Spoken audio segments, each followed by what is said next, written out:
Hello friends, neighbors, and fellow VEDSies, and welcome to the final day of VEDS. Editing Matt here again. Normally Dave would do this video, but it's going to be me, and I'm not going to edit anything because obviously I'm doing the video. So it's going to be unedited, and I'm not going to time it or anything either. It's just going to be for as long as it takes me to say everything I need to say. So what we normally do, if you missed it yesterday, for VEDS is on October 1st, we do the 31st day of VEDS. We do kind of a reflective look at how VEDS went and look a little bit towards the future at what video making is going to be like from here on out. So I think that VEDS went really well this year. For all that we didn't really know that we were going to be doing it until almost the last minute. It went really well. Last year, VEDS was on second channel. This year it moved back to the main channel. And I think there was a little bit of concern as to whether we would be able to do that, because the videos on this channel tend to be a little bit more involved. But it went really well. I think that we had a lot of really good videos. We got to explore some aspects of storytelling that we hadn't really gotten to touch on before.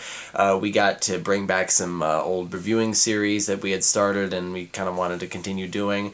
And we actually did relatively little with some of the more standard stuff. In fact, you may have noticed that Reg and Hatter weren't really doing a whole lot of reviews. I think Hatter was just in one, and Reg didn't do any. So it was mostly the other personas, and I think that's really great that we got to hear a little bit more about storytelling beyond just books and movies and so on. I know some of you were probably a little bit disappointed that there wasn't a Books versus Movies review this month, and all I can tell you is that was intentional. We didn't want to do a Books versus Movies review for a variety of reasons. Not to say that we'll never do one again, but for VEDS we didn't want to go there.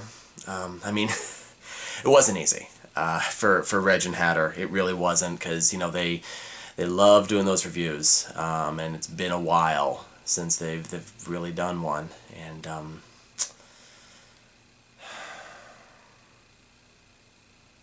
it wasn't supposed to be a review.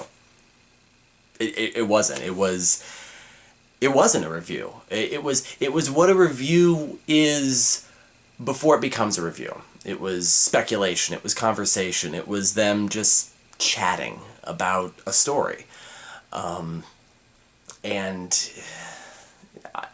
I don't know how it evolved into a review, but for whatever reason, they went from having absolutely nothing to suddenly having a Books versus Movies review potential to talk about.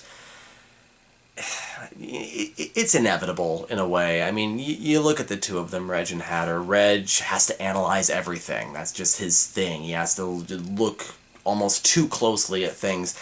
And Hatter, he's got his hats of reason. He has to reason his way out to a logical conclusion.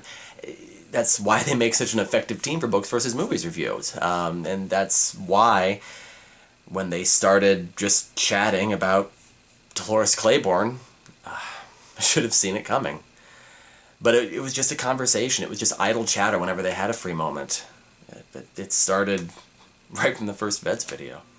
Reg, you keep an eye on Deus. Make sure he still feels needed through this whole thing. Sometimes I want to just risk it. Wonder if a rift in reality would be worth us getting out of this universe. Stephen King. Of all the genres to get caught in, Stephen King.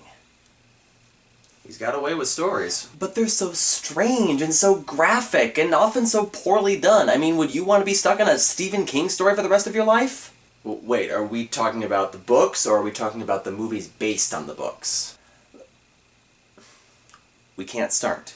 I'm not starting anything, but look, in defense of Stephen King, when he's at his best? When he's writing stories that don't have any supernatural elements in them, or at least very little. You got Misery, of course, which we already talked about. Shawshank Redemption's another. And, of course, there's Dolores Claiborne. Yeah, that's the stream of consciousness one, right? Yeah, it's framed like this very long-winded and detailed court testimony from this woman named Dolores Claiborne, who is accused of murdering her employer. And we end up getting basically the story of this woman's life and told from her unique voice, from the voice of this person who's lived a very hard life and has been affected by the things that she's seen and done. And the thing is, the life that she's describing isn't particularly extraordinary, but the way that it's told and the way that the story is framed and the way that it all comes together really makes this book stand out. Sounds like a good book, and one that's thoroughly married to text format. Very hard to make into a movie. Probably just as well they never did. But they did. What? They made a movie out of it. 1995. And they actually did a pretty decent job of it, too. Time magazine in 2013 actually ranked this movie as one of its top 10 best Stephen King adaptations. It's right up there with Misery and Stand By Me and Shawshank Redemption. Good enough to merit a review? Kathy Bates plays the title character.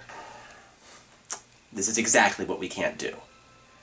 As much as I would like to find out whether this movie compares to Stephen King's unique brand of storytelling, we can't get into this now. Put a lid on it. We don't talk about this again. And that should have been it.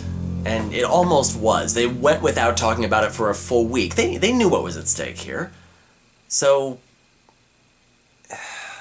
they brought it up again when Deus was doing his video on Canon, and I think I understand why. I mean, it was a big, thinky video. It was story talk, but way, way longer. A lot of stuff involved with it, and Deus had really not done much of anything on that scale as himself. So Hatter and Reg were both nervous, and I think just from the sheer stress of waiting to see how it would turn out, they just kind of fell back on what was familiar, and they started talking about Dolores Claiborne. But it was just chatter. It was just talk. They weren't designing a review. They weren't like putting rounds together or categories or anything like that. In fact, the first thing they started talking about was the story structure, the composition, which usually comes in the middle of the review. So they weren't even going in the proper order that they would normally go in. But I mean, you know, Dolores Claiborne's whole thing is she's starting from the middle and working her way out. So maybe they figured that was the best way to do the review too.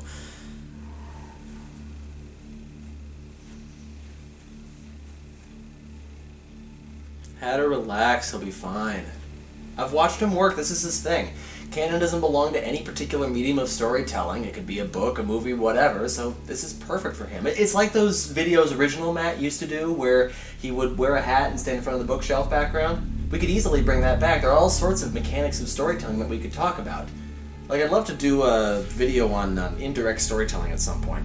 Oh, you mean, telling a story through letters and diary entries and stuff like that? Yeah, you know, like Dear Mr. Henshaw, or the Lizzie Bennet Diaries, or Dolores Claiborne. Dolores Claiborne falls into this category? Well, yeah, I mean, the whole thing is framed like a court testimony. It's kind of a stream of consciousness sort of thing where Dolores Claiborne tells the story of her life to the court.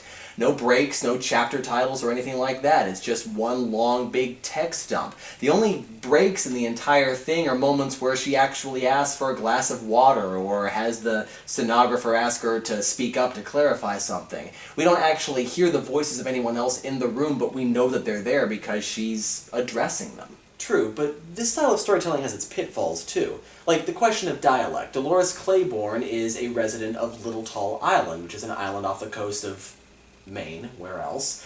And so she has a very specific New England dialect. Now, when you're listening to the audiobook, you hear it because the person reading it actually performs it. But if you're reading the book, there's always this question of whether or not the author should write phonetically the dialect or whether they should leave it up to the imaginations of the readers. Now, Stephen King doesn't go so far as to write every single vowel and consonant the way that someone with a New England accent would speak it, but he does throw in a few phonetic dialect things every so often. It's a little bit jarring every time you read the word idea, for example. Okay, sure, but that's a fairly minor concern. Okay, sure, but what's not a minor concern is the matter of maintaining balance between the reality of the medium that you are telling the story in and the need to move the story along. Like, let's say you were writing me a letter. Now, you're not going to write down every single detail of something that happened to you in that letter, either because you can't remember it or because you just plain don't want to share all that. But in a story, there might be information that we need to know in order for the story to progress, but that you wouldn't necessarily write down in the letter because that's just not what you would write down. It's the same problem that a lot of people had with the Lizzie Bennet diaries. People would ask the question, all of this dramatic stuff is happening on camera, why on earth would she broadcast this for the entire internet to see? But if she hadn't done that, there would have been no story. Now, with Dolores Claiborne, it's kind of a question of memory. She's set up at the beginning to be this fairly frank and honest woman who's made a decision to tell absolutely everything that happened to her in order to have any kind of credibility during this testimony, which is all well and good, but there are some moments where I honestly find it difficult to believe that she can remember something that happened 30-odd years ago with that level of detail. I mean, maybe she's an intelligent woman and maybe she has a good memory, but nobody's memory is that good, you know what I'm saying? So maybe the movie is a little bit more conventional, just a crime movie with flashbacks, but at least it maintains the integrity of the story. Hang on. You watched the movie? I mean... Mister, we can't get too deeply into this? And we can't. But yes, I watched the movie, and they did a good job with it. But the main thing that they lost was the composition from the book, and honestly, it did help them to maintain the integrity of the story. Okay, fine, but in maintaining the integrity of the story, as you call it, the movie kind of loses something that the book had. It doesn't stand out as much. It becomes conventional, for lack of a better word. Dolores Claiborne, early in the book, has to decide whether she's going to tell her story front to back or back to front, and she eventually decides to do a little bit of both and start in the middle and work her way out. There are basically two things that Dolores Claiborne has to address. She has to address the accusation against her that she killed her employer, Vera Donovan, and she also has to address the rumors about her that have been circulating for the last few decades that she killed her husband, Joe St. George. She denies the fact that she killed Vera, but she does confirm that she killed her husband. So the story is actually set up in three distinct parts. In the first part, she starts after she has killed her husband when she's working those last 30 years for Vera Donovan right before her death. And this sort of acts as an exposition, setting up the relationship between Dolores and Vera and what her life was like and what her work was like and all that sort of stuff. In the second part, we go back to her married life with her husband and the events that eventually led her to needing to kill him and what she did and the steps she took to kill him and the few days after that and how she dealt with it. And this is really at the heart of the testimony because she has to admit to this and talk about this before she can have any sort of credibility when she's talking about the death of Vera, which is the third part of the story, which kind of acts as the story's denouement in a way because this is what it's all kind of been leading up to, what the point she's getting at. And so, in a way, it's unconventional, but it also fits into a weird sort of three-act story structure, and it's really fascinating in that way. But I would argue that even though it's more conventional, the flashbacks still maintain the uniqueness of the original story, because we're not getting all the past all at once, and the story is still being told out of order. We're getting the past in little snippets, little puzzle pieces that slowly start to fall into place and make the present-day story make more sense. And that maintains some of the level of interest. Well, we all know how much you love your puzzle pieces. Hey, shut up, you like them too. Hey, I just finished up. Oh, cool. I'll go check it out in a minute.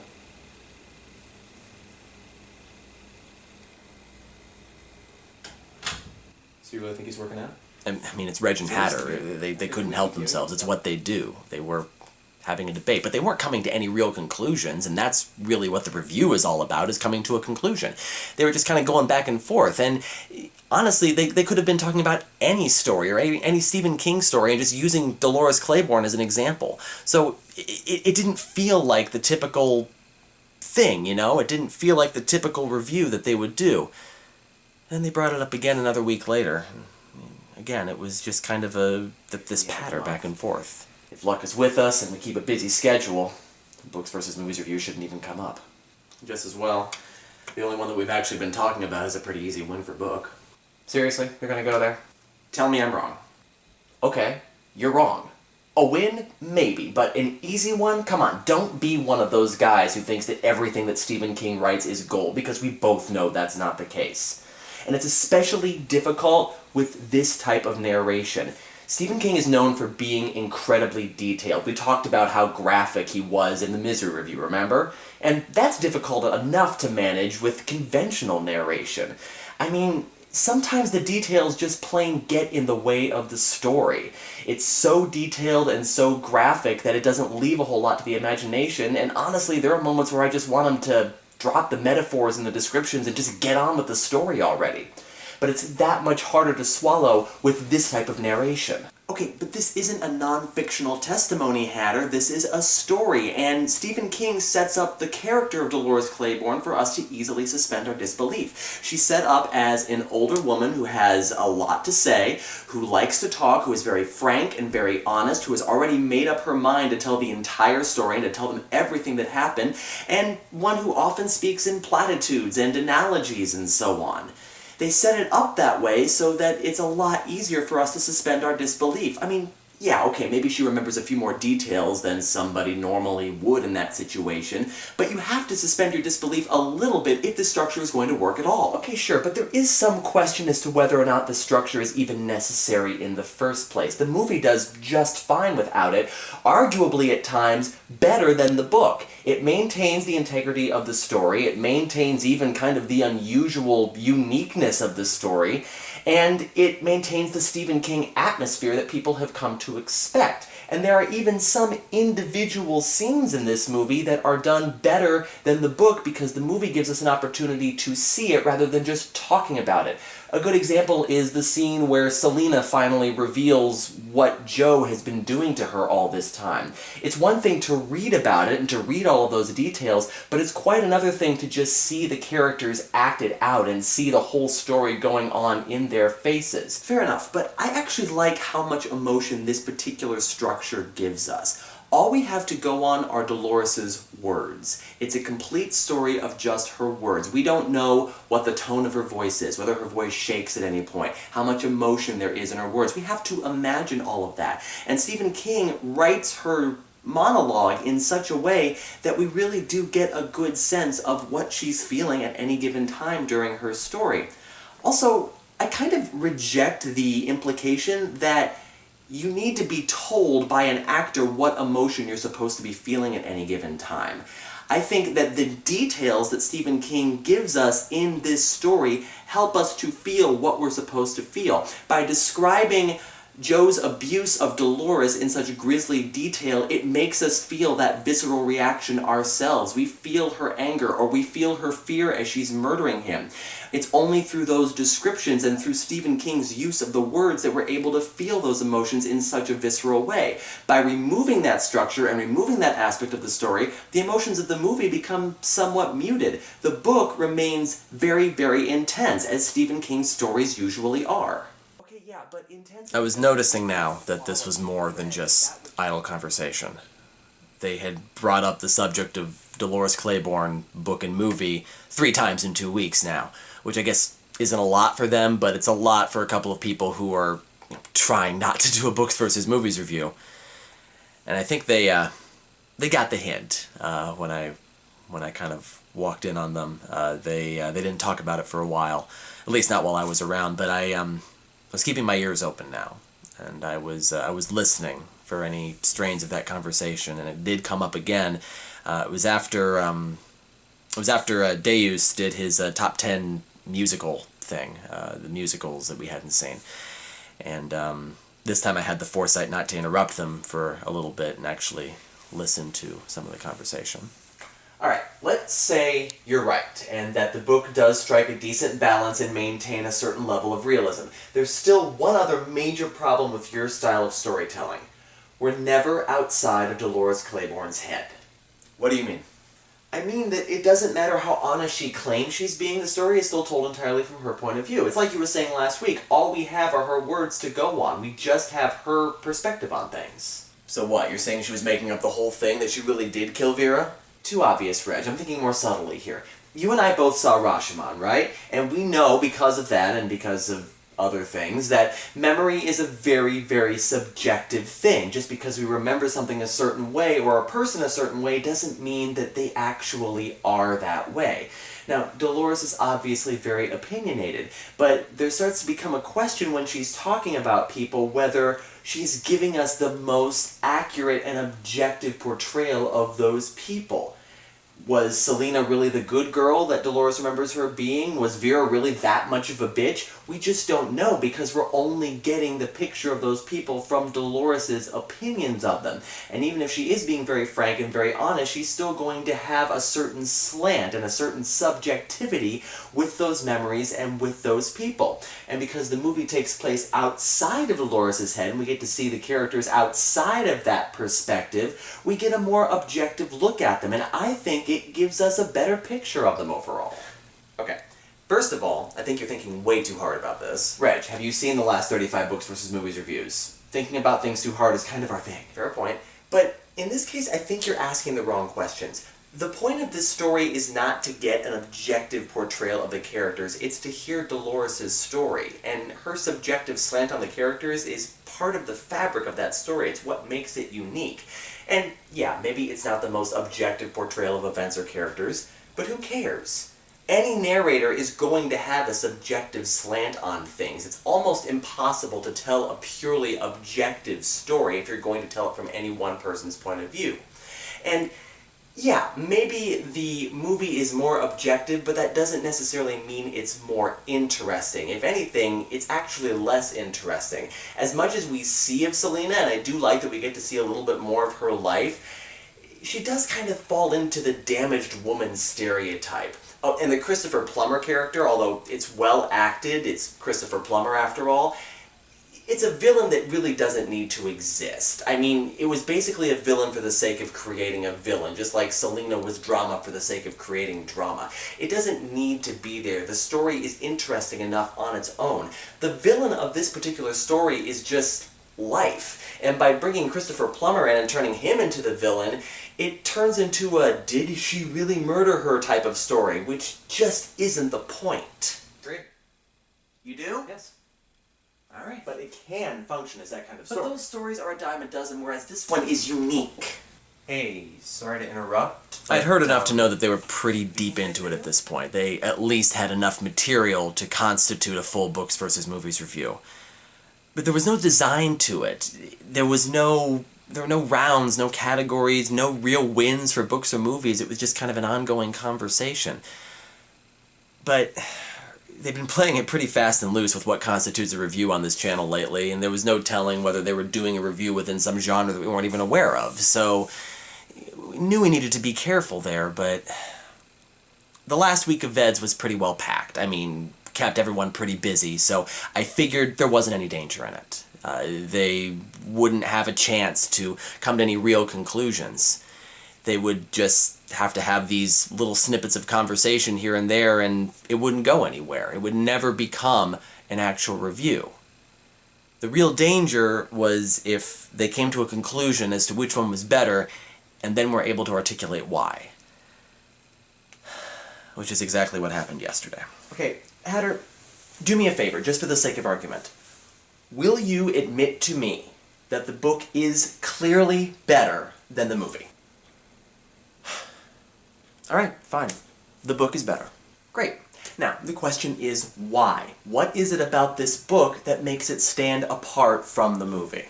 Well, before I let you point out to me exactly what that is, I do want to take a moment to point out that the movie adaptation is really, really good as far as adaptations go. Actually, do you remember the 5 Minute Friday a few weeks back that Deus did where he talked about kind of revamping the book-movie comparative structure with something more along the lines of a grading system to grade how well the movie adapted the book? Sure. I'm going to do that real quick. So, you got 4 categories. Let's say characters, composition, imagery, and story. Characters, really, really well done in the movie. It was nice to be able to see the characters outside of Dolores Claiborne's head. Plus, I really enjoy Kathy Bates' acting, and I think she brought real life to this character of Dolores Claiborne. She played a really complex and interesting character really, really well. Passed with distinction. Composition.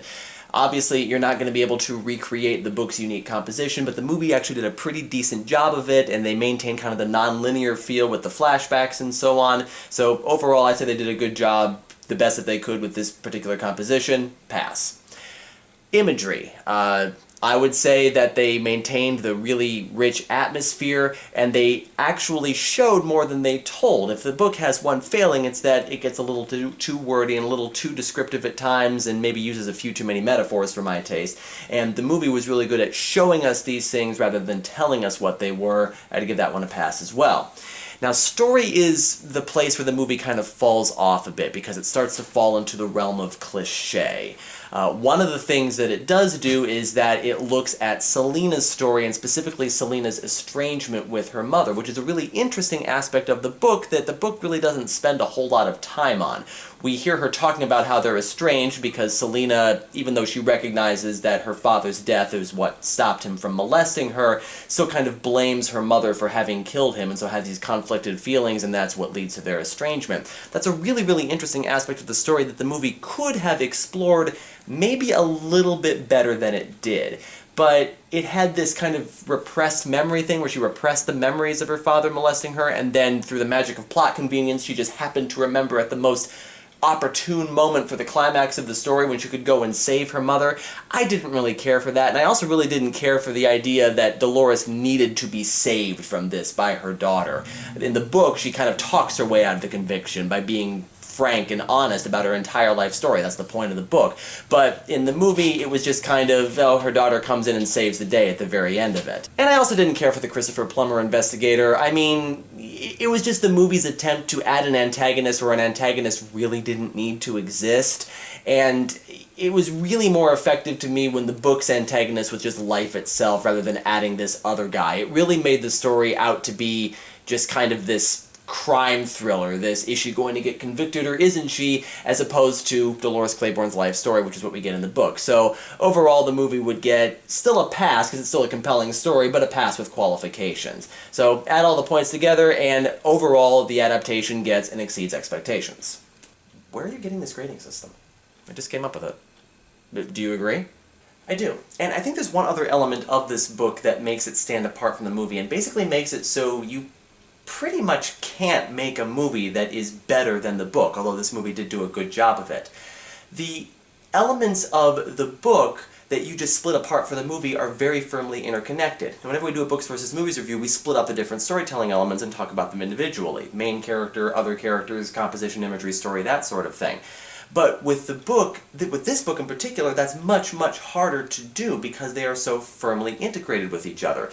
The unique composition of this story makes that the case because the composition defines the story. The story defines Dolores Claiborne's character. Dolores Claiborne's character defines the story as well. And all of those things also define the other characters and the imagery of the story. They're interconnected. You can't talk about one without talking about the other. The movie had to split them up, which is why it comes off as more conventional. And Stephen King, love him or hate him, has a gift for taking conventional stories and making them seem extraordinary in some way, adding that extra little element, that extra factor that pushes them beyond the realm of just a conventional thriller.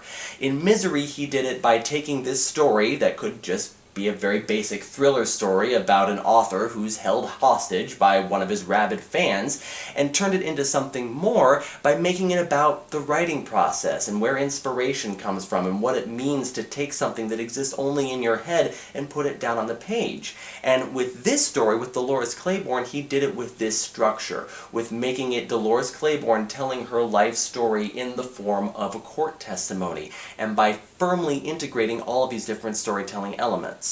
Now, there are times when it gets a little bit too wordy and a little bit too dense, and there are elements of the movie that do a really, really good job of telling this story, and overall, yes, it does make an effective story. But at the end of the day, it's the book that you really remember, because it's the book that has that unique storytelling structure. And so, the movie is good, but the book is just better. What was that?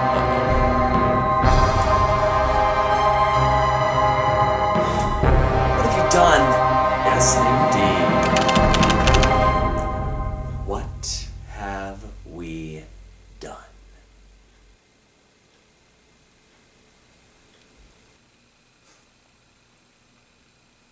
I should have seen it coming, shouldn't I?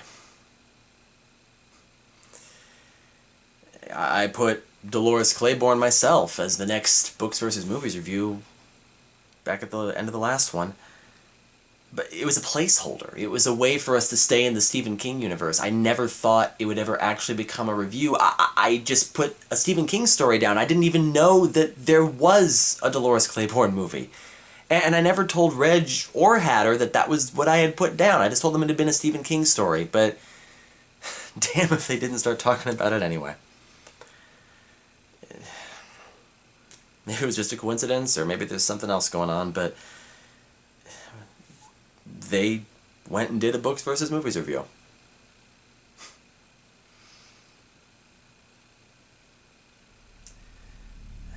I never should have done it. I'm not a leader. I'm a behind-the-scenes guy. I edit things. I don't make decisions. I do what others tell me to do. You were the leader. You were the one directing everything. You were the one making all the decisions, and you may have been pretentious and condescending, and I may not have agreed with all your decisions, and you were way too easy to manipulate, but you would have known what to do. You probably would have just realized that you couldn't stop them and made it an official review and just deal with the reality riffs and haberdasher as they came. But I guess the one decision that I made was a bad one. To erase you from everyone's memory and negate your very existence so that you couldn't change the genres anymore. And I don't even remember doing it. But I have no doubt that I did. And well, I guess we're in it now.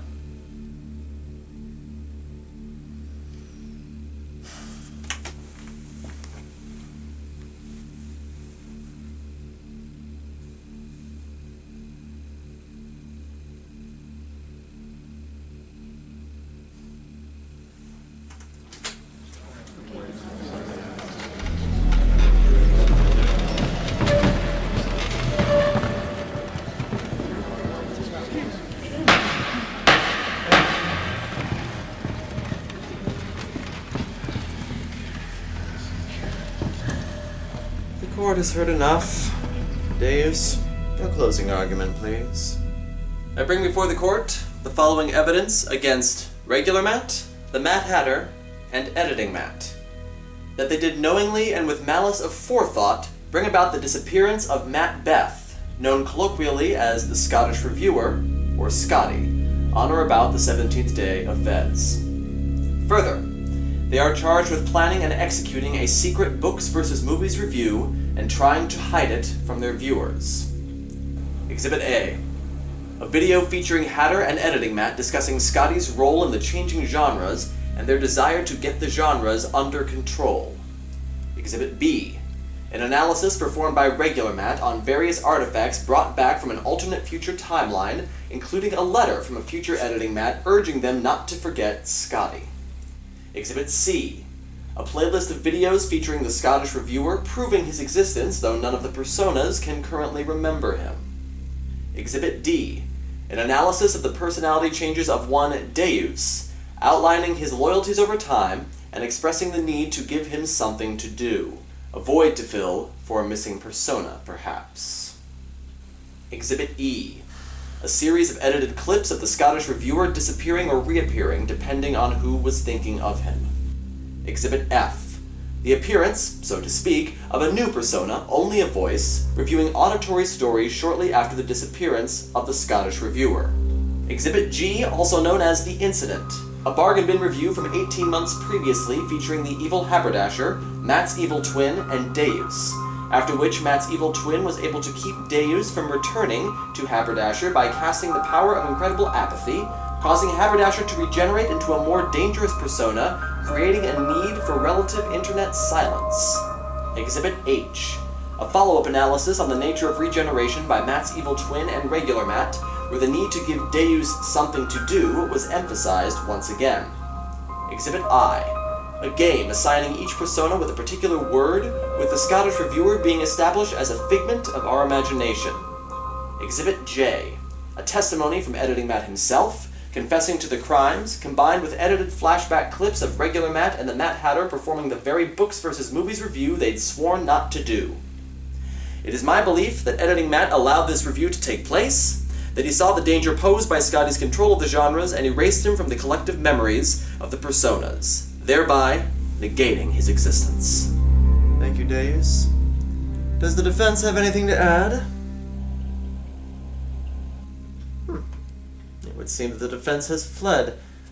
Remind me to add him to the list of convicts. He should be fairly easy to find. Magic isn't difficult to trace here. The court finds all three of you guilty of your crimes, and as punishment you will be placed under embargo from performing or editing any reviews until such a time as this court sees fit. And on a personal note, I wouldn't count on that being anytime soon. This court is adjourned.